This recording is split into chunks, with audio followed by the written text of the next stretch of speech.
Welcome, everyone. Ready to dive into Christopher Marlowe's Dr. Faustus. Always ready for a good deep dive. We're working with excerpts from an academic text that really digs into this wild play, Dr. Faustus.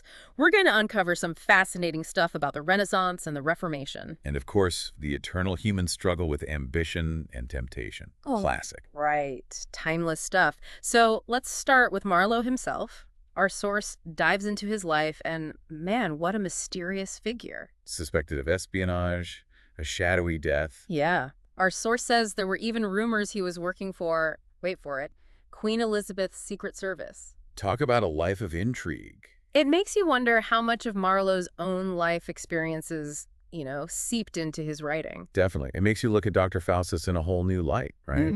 A scholar who makes a pact with the devil for ultimate knowledge and power. Yeah, there are definitely some parallels there. Makes you think. So, for anyone who hasn't encountered Dr. Faustus, it's the story of this brilliant scholar, Faustus, who basically sells his soul to the devil, Mephistopheles, in exchange for, well, pretty much everything. Ultimate knowledge, power, the works. It's a pretty bold move. To say the least. And what's really interesting is that there are actually two versions of the play, right? Yep, the A text and the B text. And get this, scholars are still debating which one is closer to Marlowe's original vision. It's like a literary puzzle. How do we know what Marlowe really intended? It's tough, especially with plays from that era. They were often performed and adapted, changed up a bit for different audiences. It makes you wonder how much of the original text got lost or transformed along the way. Exactly. And the differences between the A text and B text, they're not just minor tweaks either. We're talking different lengths, different amounts of comic relief. Really? So one version might be played more for laughs than the other. It's possible. That's what makes it so fascinating to try to figure out what Marlowe was really going for.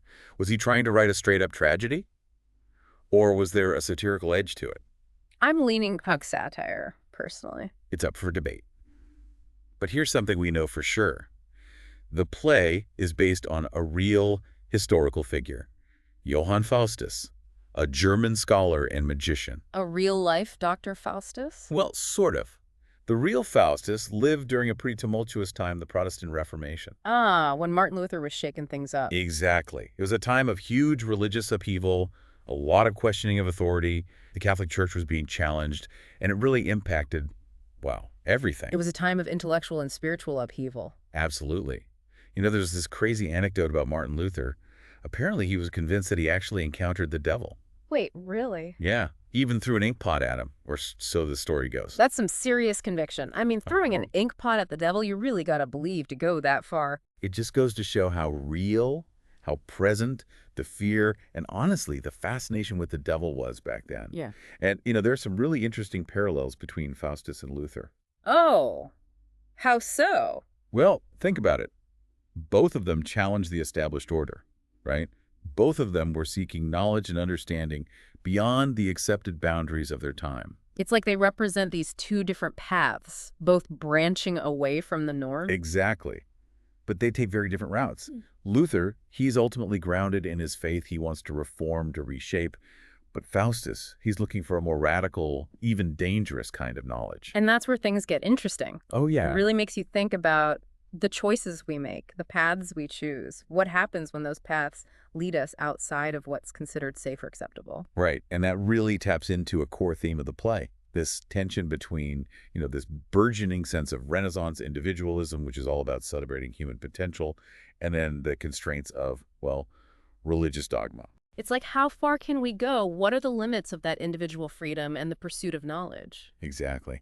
And our source talks about a really interesting figure from that time, Pico della Mirandola. Oh, yeah, I've heard of him. He was all about human potential. He had this very optimistic view of what humans could achieve. He really believed in the power of self-determination. So, we have the power to shape our own destiny. Yeah. And he actually wrote this famous quote about it. Let me see if I can remember it. We have given you, Adam, no fixed seat, no form of your very own. And then he goes on to say that thou mayest feel as thine own. The seat, the form, the gifts, which thou thyself shalt desire. Basically saying that humans have this incredible freedom to choose their own path, to even determine what they want to become. That's a powerful stuff. But then, we have Faustus. He has this capacity for self-determination, but his ambition, his desire for knowledge, it kind of backfires, doesn't it? It does. It's like the play is holding up a mirror to this idea of human potential, this Renaissance ideal, and saying, look, this is what can happen. Be careful. It's not all sunshine and roses.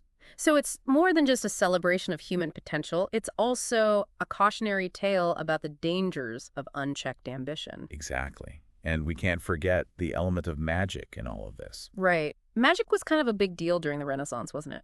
Huge. And it wasn't just about spells and potions. It was deeply intertwined with the burgeoning scientific inquiry of the time. There was this idea that by understanding the hidden connections in the universe, you could actually harness the power of nature. Almost like a proto-science, but with a mystical twist. Yeah, and this blurring of boundaries between magic and science, it's key to understanding Faustus. He's not just some guy dabbling in the dark arts. He's a scholar, an intellectual, who's using magic as a tool to unlock the secrets of the universe. So he's like a scientist who just takes things a little too far. You could say that. We've covered a lot of ground here. We've got this incredible web of historical and intellectual influences, the play's themes, the real-life figures who inspired it. Where do we even go from here? That's the beauty of it, right? Yeah, There's so much to explore. But I think, for me, what's really fascinating is how this play, written centuries ago, still speaks to us today. I mean, haven't we all felt that pull, that desire for something more, that ambition to push boundaries, to test the limits of what's possible? Absolutely. It's a very human story, even with all the magic and devil pacts, and that's what makes it so powerful. It's amazing how this play, Dr. Faustus, it just resonates across centuries.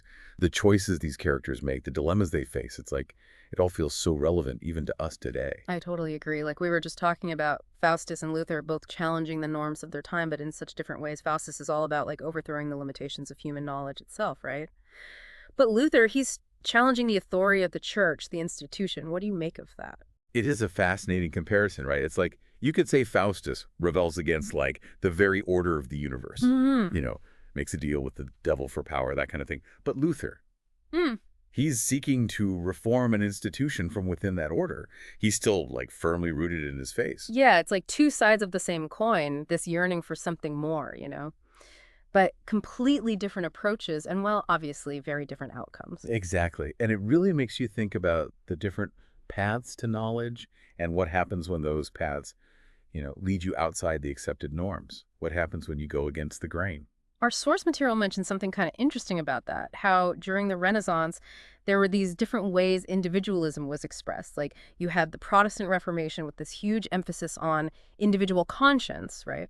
But then there's also this more, I don't know, secular humanistic view that was all about celebrating human potential and achievement. It's like two different versions of you do you, but with very different consequences, right? That's a really important distinction. On the one hand, you have the Protestant idea, right? This idea of individual responsibility before God. Like salvation is a personal matter between you and your creator.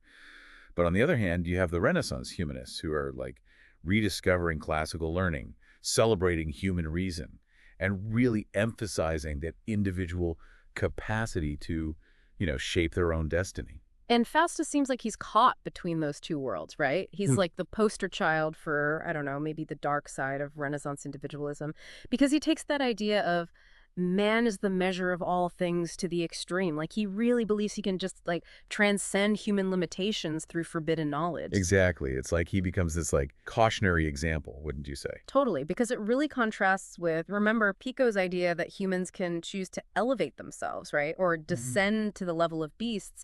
It's not just about potential. It's about the moral implications of our choices, the responsibility that comes with that freedom. And that brings us back to another fascinating part of this play.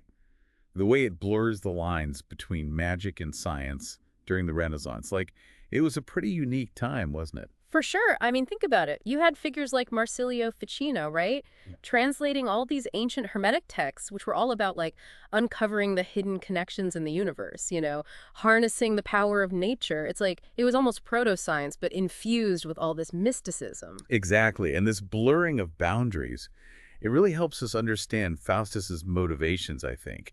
Because he's not just interested in magic for its own sake, like he wants to use it to unlock the secrets of the universe, to like gain control over these forces of nature. He's almost like a proto-scientist gone rogue or something. It's amazing how Marlowe captures all the anxieties and possibilities of that era, But let's bring it back to the play itself. What does Dr. Faustus ultimately tell us about the dangers of unchecked ambition? What's the takeaway here? Well, one way to look at it is through the lens of, remember, Pico della Mirandola, his famous oration on the dignity of man. He argues that humans have this incredible potential, right, to become like angels or descend to the level of beasts. But it all comes down to the choices we make. And Faustus, his ambition leads him down this path of self-destruction. It's like he's given this incredible gift, right? Free will, this power to choose his own destiny, but he kind of squanders it all by chasing power just for the sake of power. That's the real tragedy of Faustus, right? Hmm. He could have used his brilliance, his intellect for good, but he gets so consumed by his ego, his lust for power. He makes this deal with the devil, and what does he get in return? Fleeting pleasures, cheap tricks, Right. nothing that brings him, like, true, lasting fulfillment. It really makes you wonder, if we were in Faustus' shoes, right, would we be tempted by those same promises? Ultimate knowledge, power. What would we be willing to sacrifice for that? Those are exactly the questions that Marlowe wants us to wrestle with. He doesn't give us easy answers, you know. He gives us this complex, flawed character and forces us to confront the consequences of his choices and think about what we would do in his place. It's a cautionary tale, for sure, but also, like, a profoundly human one.